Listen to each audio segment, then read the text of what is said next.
mais loolu lu tax defoo leen ko yéen la politiciens yi la ana Ousmane Sonko bi nekkoon premier ministre à l'époque pourquoi il joxe woon ordonnance à ce que le ministre de l'intérieur mu ordonné à ce que ñu def révision des listes pourtant Ousmane Sonko boobu ba mu jógee ci pouvoir bi moo njëkk a toog ne nañu ñuy wax date élection bi et puis si wàllum constitution que le président mu demande conseil constitutionnel est-ce que mën na coupler les élections ça n'a rien à voir ak suñu date bi date boobu datu askan la ma waxaa leen ko bu kenn laal date bi nga xamante ne askan bi moom datam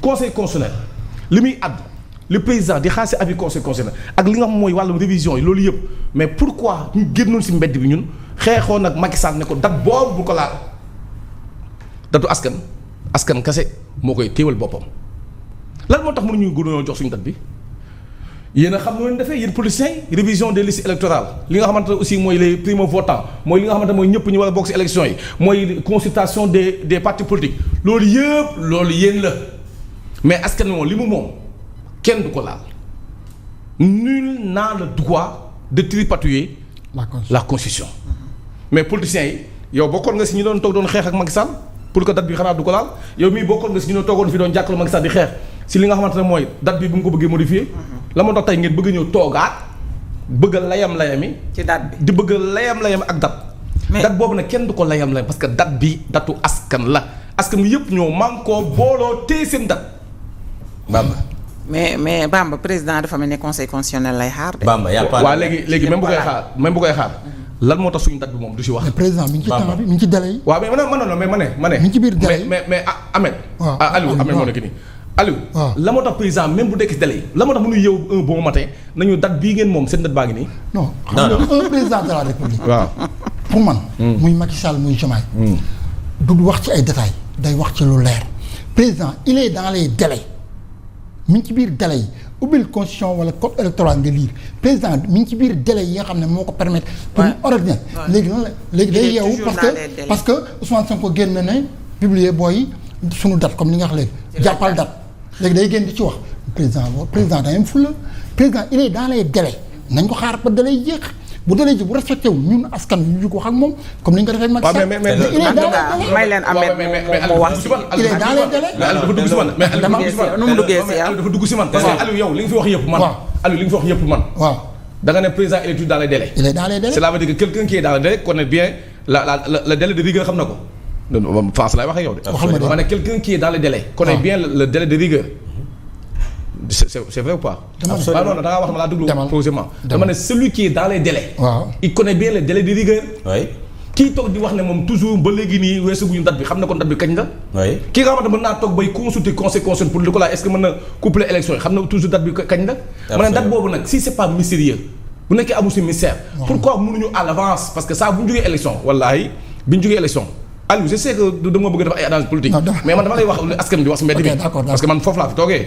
dama ne bi ñu jógee si élection yi ba ñu faloon Bassirou Diomaye Diakhar Faye est-ce que xam nga le lendemain nit ñi xam nañ kañ la ñuy defaat prochaine élection présidentielle.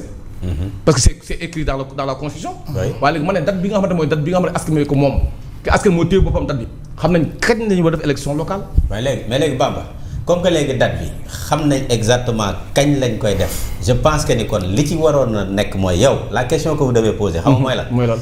tu poses la question à Ousmane Sonko que ni yow bi nga doonee premier ministre alors que ñu war a def révision code électoral bi à partir du mois de février nga doon premier ministre pourquoi tu n'as pas donné des instructions ñu respecter loolu ñu def révision nga xam ni au moins les primo-votants dinañ bokk d'abord.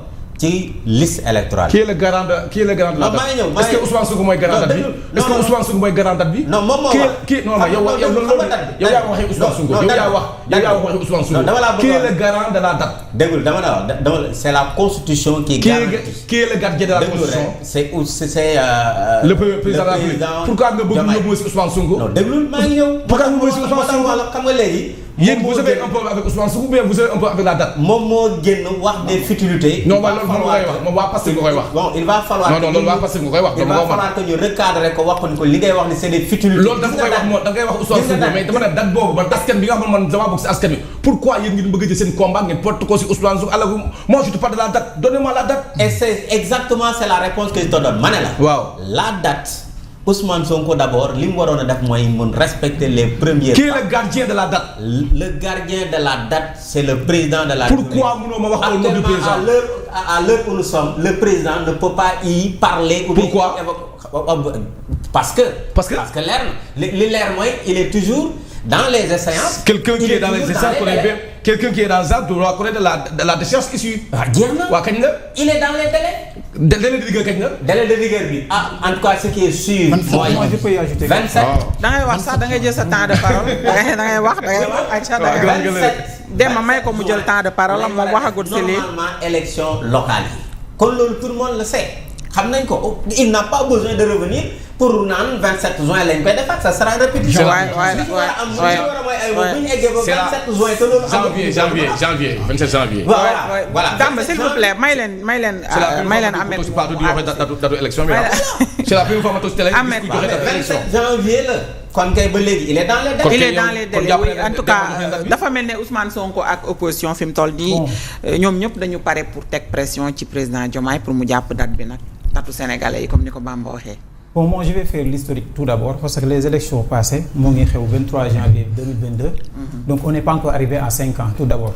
Maintenant quand on parle de termes juridiques, le président n'est pas dans l'obligation d'annoncer le décret d'une date. Donc du point que moom nekkul si obligation annoncé ko moo ngi si yoon ba tey donc ku xam président Bassirou Diomaye Diakhar Faye xam ne ku respecter les institutions la et que dañoo toll foo xam ne la polémique ne devrait pas remplacer le droit, la communication politique ne devrait pas remplacer les institutions. En fait ku xam président xam ne bu date bi jotee dina ko joxe mais aussi ñu ñëwaat ci l'aspect moral, l'aspect économique sans que ñu ngi soulever dëkk bi ci gouffre bi nga xam ne moo ngi ci nekk. ñoo ngi am jafe-jafe économique yu ñëw et là on voit que peut-être les bailleurs sont en train de revenir. Est-ce qu'on va pas plus se concentrer sur le débat économique est-ce qu'on va pas plus se concentrer sur sénégalais nan la ñuy dundee bay bi paj mi est-ce que opposition bi warul xool loolu est-ce que benn instant on doit pas se demander la question est-ce que sénégalais ñoo leen tax a jóg. Voilà donc du coup que le président mu ngi nekk sur les termes juridiques yoo xam ne il n'a pas l'obligation de dire que dañuy organiser élection donc ça nous satisfait nous sénégalais et que damay ñëw ci benn point yaa ngi wax le président n'était pas obligé de créer le kiiraay il était bien obligé. Pourquoi? Parce que du coup que yoon may na ko il a le droit. Et là je pense que. xanaa waxoo fi léegi ne sénégalais ñi ngi soxla ñu wax ci wax liggéey bi xanaa waxoo ko léegi. du tout yow sa bopp tu viens de te contredire. Du coup on est d'accord que yoon may na ko mu def ko. mais yow waxoo léegi ne waruñu woon nekk ci. du coup on est d'accord non waxoo léegi ne waruñu woon nekk ci coow politique bi nekk ci liggéey bi. askan foofu la ñuy xaar yaa ko wax léegi. mais si on fait l'historique. day déglu sa bopp En fait le président avait un parti politique bu koy attaqué. Il avait besoin d'une autre formation politique mu créé ko teg ko et que comme ni ma koy waxee rek comme que yoon may na ko pourquoi pas donc et que bu ma ñëwee aussi si kiiraay tout d'abord ñu pour les élections on est prêt hein on est parfaitement prêt parce que on est habitué à gagner des élections donc c'est juste ça pour man sujet boo xam ne war nañ ci mën a déglu président parce que